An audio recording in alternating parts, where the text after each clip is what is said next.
Hey y'all, welcome to Sandy's Library. I'm Sandy, and in this video we're going to continue with Willie's fourth marriage to Winnie the Nightmare. These are old family tales about my grandmother's people. If you need visuals, there are links posted in the description outlining both of my grandparents' family trees. So let's go ahead and get started.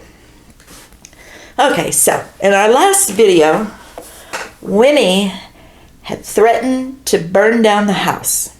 Yet, Willie and a large group of people decided to go fishing. And, that right there probably pissed her off, too. It's said that Winnie went to Joe Holton's house telling his wife, Verna, that she had to go back to the Williams house because she forgot something. And she wondered if Joe and Verna's little girl, Louise, could walk with her. It's reported that, at first, Verna didn't want to let Louise go. She was afraid she might get hurt or something. But Winnie kept badgering and begging Verna until finally she gave in and let Louise tag along. And y'all know, I really don't understand these people.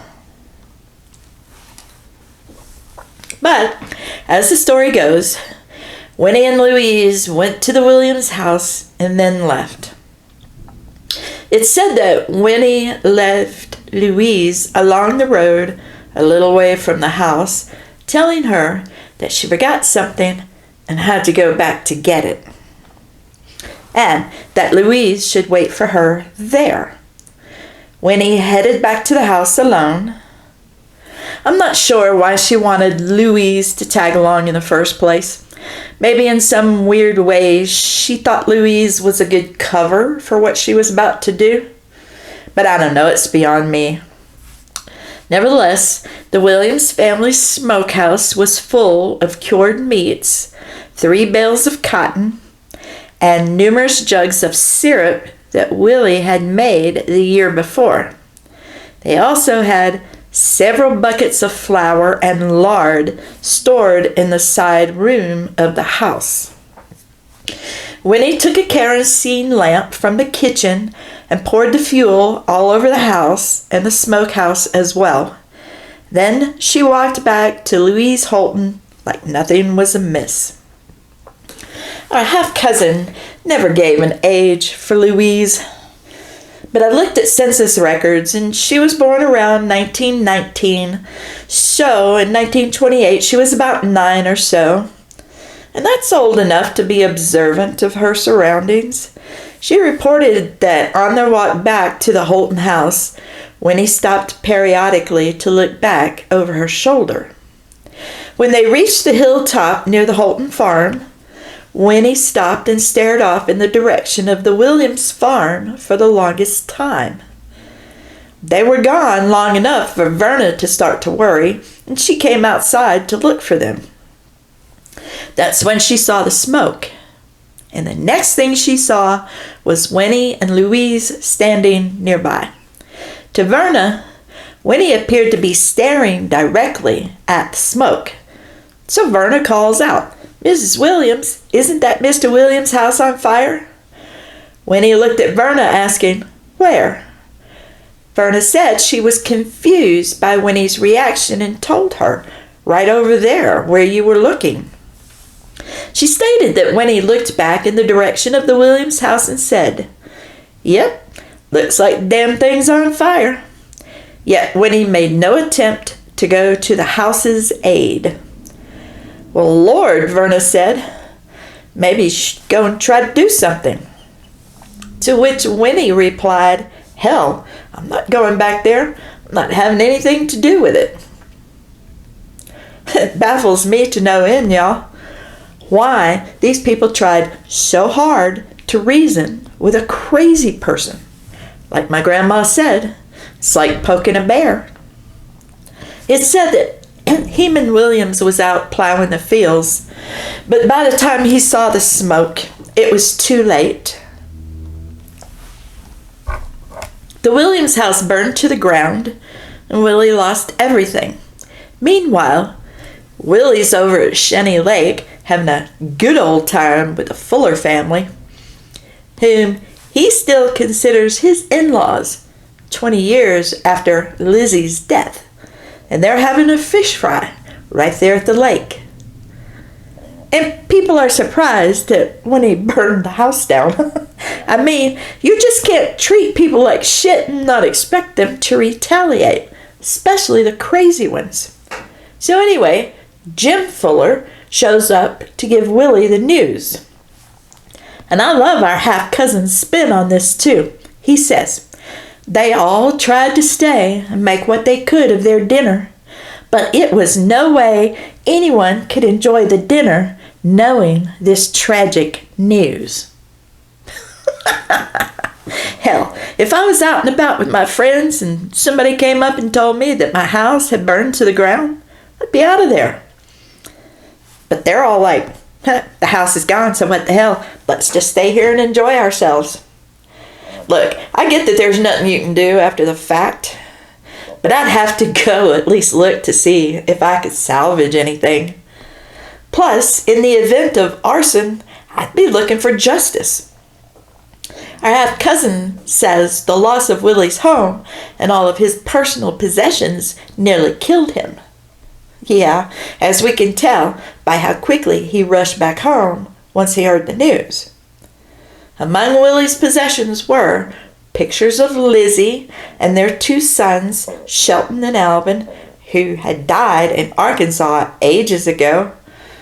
There was a braid of Lizzie's hair with a ribbon tied around it, a lock of Willie's curls that he'd given Lizzie just prior to their marriage, some small wooden mauls and axes that Willie had carved, a collection of family papers and letters, and of course, the family Bible. All of it destroyed. Aunt Allie always grew sad when she and my grandmother talked about this. And to be fair, Aunt Allie was born in that house. Their father had built that house for their mother, and Lizzie had died there shortly after giving birth to her premature baby. Their three half-sisters, Annie Mae, Elsie, and Helene, were also born there. And this was also where little Helene died. And all those precious mementos from their mother Lizzie, gone. I can see why Aunt Allie said when they got back to the destroyed house, all she could do was sit down where the fence had been and cried and cried and cried. Okay, so our half-cousin said, this all happened in October of 1928, yet Winnie wasn't indicted for arson until April of 1929. According to a Ouachita Parish, Louisiana civil suit number 19507, Winnie Williams, indicted for arson of the dwelling house, filed April 8, 1929. Winnie pled guilty on November 15, 1929, and was sentenced to 5 years incarceration. If the fire happened in October of 1928, yet Willie didn't file charges until April of 1929, well, I wonder why he waited 6 months. I think my great-grandfather was suffering from the same disease of the brain that his grandfather had suffered from. So anyway, you may ask how Willie picks his life back up after his wife, yep, they're still married, is doing time. Family tales say that Willie stayed briefly with his daughter, Sally Carpenter, in Chatham. Then he moves over to my grandmother's, Sissy Phillips's, in West Ouachita Parish. Eventually, he winds up at his son Bud's, along with Bud's wife, Elsie, and her mother, Granny Raymond. Anybody remember her? That must have been awkward. Our half-cousin says Bud and his family at the time were living on the old Thornell farm. Y'all, I have no idea where the old Thornell farm was, nor can I even hazard a guess. It's beyond me. If anybody out there watching this learns anything from me, let it be this. When recording genealogical stories, please record dates and approximate locations. If you cannot give addresses or specific landmark locations, at least record a road or a street name. I mean, even telling us which road the damn thing was on would have been better than nothing, which is basically what our half-cousin left us with. But nevertheless, wherever Bud's family was living at the time, Willie remained there while he began construction on a new house exactly where the old one had stood. And you know, what with Winnie being incarcerated for burning down the house, one would think that the story of Willie's nightmare of marriage to Winnie was over, right? I'm afraid not. As the story goes, Willie and Winnie were only separated for a brief period because her sentence was suspended fairly quickly. For good behavior, if you can believe that. Nevertheless, Winnie was released from prison, and it's too bad that nobody took her seriously, including Willie. Apparently, Winnie went to Willie and begged him to take her back. Our half-cousin believes that Winnie admitted she burned down the house. And if he's right, then apparently simply admitting your guilt is good enough for Willie. Our half-cousin states Willie took Winnie back because she told him the truth, plus he wanted a wife and didn't want to live alone. Now, when my grandmother and her sisters talked about this, they never said why Willie took her back, only that he did. And now, in hindsight, I'm wondering, did none of his children, I mean, he had 10 of them, plus 4 stepchildren, so how is it that none of them questioned his sanity at this point? Nevertheless, our half-cousin says, Willie built a smaller house on the same spot as the other house had stood, and he and Winnie lived there until the final disturbance. And again, those are our half-cousin's words. But honestly, y'all, I'm a little disturbed by the word final in there before disturbance. That suggests to me that Willie had around 2 more years worth of disturbances before the proverbial straw finally broke the camel's back. And that in itself sounds crazy, y'all. And to be honest, I question Willie's sanity at this point, and I'm thinking to myself, did Willie inherit this mysterious disease of the brain that the Arkansas Mortality Index says killed his grandfather? I mean, he sounds like someone with frontal temporal dementia. But anyway, it's said that on the day of the final disturbance, Willie noticed a can of arsenic in the kitchen. So he says to Winnie, "Why do you have that up there?" She says, "Lord, what does it hurt? It's the safest place to keep it." Naturally, Willie says, "Lord, don't put it up there. I don't want it around my food. It's full of poison." Winnie gave Willie some lame excuse about how she'd gotten it to kill rats. Even so, Willie still insisted that she keep it out of the pantry. He set the can on the table and left the kitchen. Moments later, when he returned, arsenic was back in the pantry. The next morning, Willie went to the kitchen to eat breakfast. It was Tuesday, August 30th, 1932. And how in the world he ever spent the night in the same house with her after that is beyond me.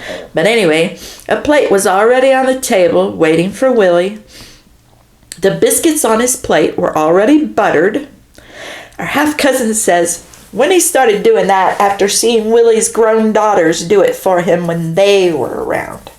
But honestly, y'all, it's more likely that she was counting on his sentiment because, y'all see, he always ate the biscuits whether he wanted to or not because they'd been prepared by his daughters, especially for him, and Winnie was hoping that he'd follow suit with hers. Let's face it, no matter what she says, she was counting on him eating those biscuits. And she was trying to use psychology on him to get him to do it too. It's a good thing his sense of smell was in better shape than his mental faculties. It's said that he smelled the strange odor emanating from the biscuit as he was about to bite into it. This prompted him to take a closer look. He described the biscuit as having a strange color too, yellow as gold. So, Willie says, "Winnie, what's the matter? Did you get too much soda in your biscuits?" And she says, "Well, I might have. I don't know. If you don't want to eat them, throw them away." In my opinion, she said that knowing full well how Willie would respond. She knew Willie would say, "Well, I don't want to throw them away. I want to eat them if I can." And then, from out of nowhere, or maybe the light bulb finally flickered on. But here is how our half-cousin reports it. And y'all, I have applied minimal editing for clarity's sake. But our half-cousin says, Willie became afraid. Something warned him and told him not to eat these biscuits. He said it was so strong until he couldn't eat. Willie slipped one of the biscuits down into his pocket, butter and all, then went out and began his farming chores. Our half-cousin believes Willie went out to the lot where he could sneak across the fields to his daughter, Sissy Phillips' house. Willie knew that if Winnie discovered he was gone, she would get angry and argue with him. Seriously, y'all, why in the hell was he so willing to put up with this crazy person who is obviously trying to kill him? Why was she handled with such kid gloves? Hey, y'all, that bitch should have been dealt with a long time ago. What the hell was wrong with my grandmother and her siblings? Why did they allow this shit to go on? Trust me, Father does not always know best, especially when he's acting like a man with frontal temporal dementia. But anyway, apparently Willie takes this biscuit over to my grandparents' house, where he asked my grandmother to smell it and tell him what she thought it was. So, Sissy tells him, "I think it's poison. What do you think?" Willie says, "Well, I was afraid it was." And y'all know what I'm noticing about great-grandpa Willie? He doesn't ever seem to be aware of just how much danger he's in around this woman. It's a wonder she hadn't killed him already. Luckily, my grandmother had a little more going on upstairs than her father did. So she asked, "Did you eat any of this mess?" "Lord, no," Willie says. "I couldn't eat any of it. It scared me." So Sissy tells him, "Well, it's a good thing you didn't. You'd probably be dead by now." Yep, that's my grandmother. All logic with very little emotion till she gets pissed off. But anyway, our half-cousin says that Willie was afraid to go back home, and he was afraid not to. I mean, she had burned the house down once before when he was off doing what he wanted. I do recall my grandmother talking about this, and she and my grandfather went over to the house with Willie. She didn't want him going back alone because she was afraid of what Winnie might do to him. and Willie was afraid she'd burn the house down again while he was away. So, my grandparents go over there with him, only to find that Winnie has disappeared. Our half-cousin believed that she left because she was afraid that Willie had discovered her murderous plan. But y'all, my grandparents were still there when Winnie returned. So, if that's what she thought, it wouldn't make much sense for her to return, now would it? Contrary to what some folks would like to believe, being crazy does not necessarily make you stupid. Our half-cousin believed my grandparents' presence was enough to give Willie the courage to stand his ground. Or maybe he was more afraid of my grandmother than he was Winnie. Nevertheless, for whatever reason, he refused to let Winnie back in the house for any longer than it took her to pack her bags. Willie told Winnie his suspicions about the biscuits. He told her he had sent one to the sheriff's office in Monroe, and if it turned out to be poisoned, well then, she was going back to jail. So, this pisses crazy old Winnie off. She throws a hissy fit and starts cursing at Willie. And in front of my grandparents, she threatens to kill him and burn the house down once again. Then, Winnie packs a quick bag, goes to her son's house. After she leaves, my grandfather encourages Willie to place Winnie under a peace bond. That's what we call a restraining order today. My grandfather was the newly elected Justice of the Peace in Ward 7 when this was going on. He was elected in the spring of that year, 1932. It's a good thing my grandparents were around. And Willie does as my grandfather advises, and the authorities were said to have gone over to her son's house, where they explained to her that if anything should happen to Willie or his property, including a fire, that she would be arrested and jailed. My grandmother always believed that that was what scared Winnie. The authorities showing up and threatening to take her ass back to jail. Whatever the case, Willie didn't have any more trouble with Winnie. Our half-cousin says, on September 26, 1932, Willie petitioned the court of Ouachita Parish for a decree of separation from his wife Winnie, due to the ill treatment that was of such a nature as to render living together insupportable. Willie's decree of separation was granted on November 2nd, 1932. And yeah, I think it's really messed up that after everything Winnie did to Willie, he had to wait an entire year before he's granted a divorce from this crazy bitch. Nevertheless, our half-cousin says, after 1 year elapsed since the rendition of separation, Willie petitions the court on November 13th, 1933 for a full, complete divorce. The sheriffs of Ouachita, Jackson, and Bienville parishes were unable to locate Winnie, so divorce papers could be served. Winnie appeared to be avoiding them. No shit, Sherlock. I'd imagine she thought she was going back to jail. Nevertheless, on April 7th, 1934, Willie was granted a divorce, dissolving his nightmare of a marriage from his fourth wife, Winnie. Okay, so it's 1934. Willie's around 65 years old. All his kids are grown. And after that last marriage, one would think that Willie would be done with wives, right? Nope. But we're going to save Willie's fifth and final wife for another video. So, stay tuned. Later, Gators.